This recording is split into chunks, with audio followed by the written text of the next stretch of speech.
নমস্কার বন্ধুরা, কেমন আছেন সবাই? আশা করছি সবাই খুব ভালো আছেন, সুস্থ আছেন। অন্যান্য দিনের মতো আজও এনেছি কয়েকটি অসাধারণ কিচেন টিপস, যেগুলো দেখলে আপনাদের প্রত্যেক দিনের সংসারের কাজগুলো হবে অনেক বেশি সহজ। চলুন আজকের প্রথম টিপস কি আছে দেখে নিই। ছোট্ট সূচে সুতো পরাতে আমাদের অনেকের একটা কঠিন কাজ মনে হয়। বিশেষ করে বাড়িতে মা ঠাকুমারা থাকলে দেখা যায় একদমই ছোট্ট সূচে সুতো পরাতে পারে না, সবসময় বাঁধে। দেখা যায় একটুও এই ছোট্ট সূচে সুতো পরাতে গেলে অনেকটা সময় চলে যায়। আর আমরা অনেকেও আছি যে ছোট্ট সূচে সুতো পরাতে একদমই পারি না, চোখে বাঁধে। তবে আজকে একটা দারুণ জিনিস দিয়ে আপনারা ছোট্ট সূচে সুতো পরাতে পারবেন, সেটা হলো ওষুধের খালি পাতা। আমাদের প্রত্যেকের কাছে এই ধরনের ওষুধের খালি পাতা থাকে। একটা কাঁচির সাহায্যে পাশ থেকে একদম সরু করে কেটে নেব। একদম সরু করে কেটে নিচ্ছি। এটা কিন্তু একদম সোজা হয়ে থাকবে, কোনো রকম বাঁকবে না। একটা বানিয়ে রাখলে আমরা অনেক দিন ব্যবহার করতে পারবো। এটা বেরিয়ে এসছে, আর এটার সাহায্যে কিন্তু আমরা ছোট্ট সূচে সুতো পরাবো। তো আমরা যে সূচটা নেব তার মধ্যে কিন্তু এটাকে গলিয়ে দেব। এটা এতটাই পাতলা হয়, খুব সহজে একদম ছোট থেকে ছোট সূচের মধ্যেও গলে যাবে। সূচের মধ্যে এটাকে পরিয়ে দিয়েছি। এরপর সুতো নেব। সুতোটাকে কিভাবে করতে হবে এখানে একটু ভালো করে দেখবেন, আমার বলার থেকে একটু ভালো করে দেখলে বেশি বুঝতে পারবেন। এইভাবে যে হাফটা আমি গলিয়ে দিয়েছি, পুরো সূচটা কিন্তু মাঝখানে আছে, উপরের দিকের অংশে এইভাবে কিন্তু সুতোটাকে ভালো করে পরিয়ে দিতে হবে। এভাবে পরিয়ে যখনই দেখবেন টানবেন, কত সহজেই এই সুতোটা ভিতরের দিকে ঢুকে আসবে। এইভাবে যদি উল্টো দিকে টানা হয়, দেখবেন যে সুতোটা আছে কত সহজে সূচের মধ্যে ঢুকে যাচ্ছে। দেখুন কত সহজে আমার ছোট্ট সূচে সুতো পরানো হয়ে গেল। একদম সেকেন্ডের মধ্যে একটু মন দিয়ে দেখবেন, তাহলে বুঝতে পারবেন কত ইজিলি কাজটা করতে পারবেন। একবার বানিয়ে রাখবেন, প্রত্যেক দিন যদি প্রয়োজন হয় প্রত্যেক দিন কিন্তু ছোট্ট সূচে সুতো পরাতে পারবেন। এই ছোট্ট টিপসটি কেমন লাগলো একটা কমেন্ট করে জানাবেন। ভালো লাগলে লাইক করে আমার পাশে থাকবেন। চলুন পরবর্তী টিপস দেখে নিই। বন্ধুরা দেখবেন অনেক সময় আমরা যখন রান্নাবান্না করি গ্যাসের পাশ দিয়ে অনেকটা গ্যাস লিক করে। আমরা কিন্তু বুঝতে পারি না যে গ্যাসটা আমাদের 1 মাস যায়, দেখা যায় 25 দিনে শেষ হয়ে যায়। এই পাশ দিয়ে কিভাবে যে গ্যাস লিক করে আমরা কিন্তু একদমই টের পাই না। মাঝে মধ্যে গ্যাসের গন্ধ পাই, তবে কিন্তু বুঝতে পারি না যে কোথা থেকে লিক করছে। এখানে আমি উপরে বার্নারটা খুলে নিলাম আর নিয়েছি এক সাবান। ঘরে অনেক টুকরো সাবান থাকে, গায়ে মাখা সাবান, এখানে একটু দিয়ে দিচ্ছি। এটা পুরো আটার মতো চিপকে বসে যাবে, আর এই যে গ্যাস লিক করতে এটা আর হবে না। আপনারা যখনই দেখবেন আপনাদের হিসাবের বাইরে গ্যাস বেশি দিন পুড়ছে না, কম দিনে শেষ হয়ে যাচ্ছে, তখনই কিন্তু এই কাজটা করে রাখবেন। দেখবেন যে এই মুখ থেকে যে গ্যাসটা লিক হয় ভালো করে হয়তো বসে না, সেই কারণে এই সমস্যা থেকে রেহাই পাবেন। আমি দুটো জায়গায় ভালো করে সাবানটা লাগিয়ে দিচ্ছি, গ্যাস বার্নারেও লাগিয়ে দিচ্ছি। আমাদের প্রত্যেকের একটা হিসাব থাকে যে আমাদের গ্যাস 1 মাস বা 25 দিন কি 2 মাস চলে।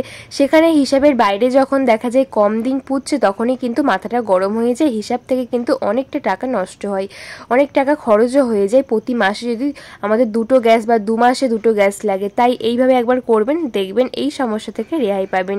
আর এই গ্যাসটাকে আমি জ্বালিয়েও দেখিয়ে দিচ্ছি, দেখবেন পাশ থেকে কিন্তু 1 ফোঁটাও গ্যাস বেরোচ্ছে না, আর ভালো করে আটার মতো চিপকে বসে গেল এই সাবানটা দেওয়ার কারণে। আশা করব বন্ধুরা এই ছোট্ট আইডিয়া আপনাদের কাজে আসবে। কেমন লাগলো কমেন্ট করে জানাবেন। চলুন পরবর্তী আইডিয়া দেখে নিই। বন্ধুরা আমাদের প্রত্যেকটা মহিলার সকালবেলা ভীষণ পরিমাণে কাজের চাপ থাকে, আর আমরা অনেকেই আছি মাঝে মধ্যে ডিমের রান্না করি, ডিমের ঝোল ভাত বা ডিমের কিছু রান্না সকালবেলা তাড়াহুড়োর মধ্যে এগুলোই কিন্তু রান্না করতে হয়। আর দেখা যাচ্ছে একদিকে ভাত হচ্ছে একদিকে তরকারি হচ্ছে, তার মাঝে এতগুলো ডিম আমরা কিভাবে ছাড়াবো কেউ হেল্প করার না থাকলে। তখন কিন্তু এই একটা একটা করে ডিমের খোসা ছাড়াতে গেলে আমাদের আধ ঘন্টা সময় লেগে যায়। তাই ছোট্ট একটা টিপস, এখানে একটা টিফিন বক্সের মধ্যে ডিম কটা নিয়েছি আর একটু ঝাঁকিয়ে নেব।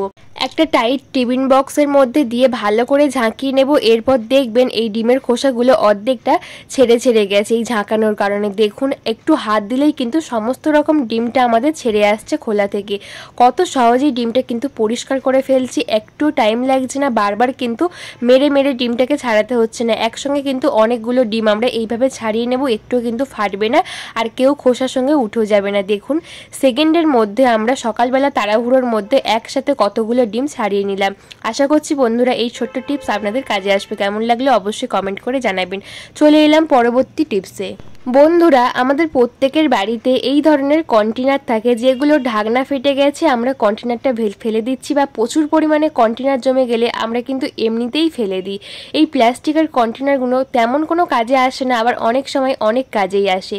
আজকে এই ফেলে দেওয়া কন্টেনার দিয়ে একটা অসাধারণ আইডিয়া শেয়ার করছি। এখানে একটা ছুরি গরম করে নিয়ে এর পিছনের শক্ত অংশটাকে কেটে বাদ দিয়ে দিচ্ছি।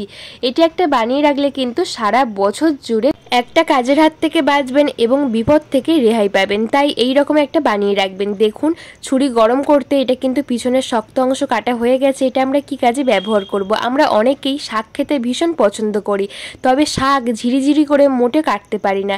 যখনই কাটতে যাই দেখা যায় বড় বড় করে শাক কাটি, খেতে ভালো লাগে না। বিশেষ করে এই মূলো শাক বড় বড় করে কাটলে কেমন একটা খেতে লাগে, আর গ্যাসটাও অনেকটা পড়ে, টাইম নিয়ে কিন্তু এই শাকটা সিদ্ধ হতে সময় নেয়। তাই একটা এইরকম বানিয়ে রাখলে সেকেন্ডের মধ্যে আমরা শাক কেটে ফেলবো একদম ঝিরিঝিরি করে।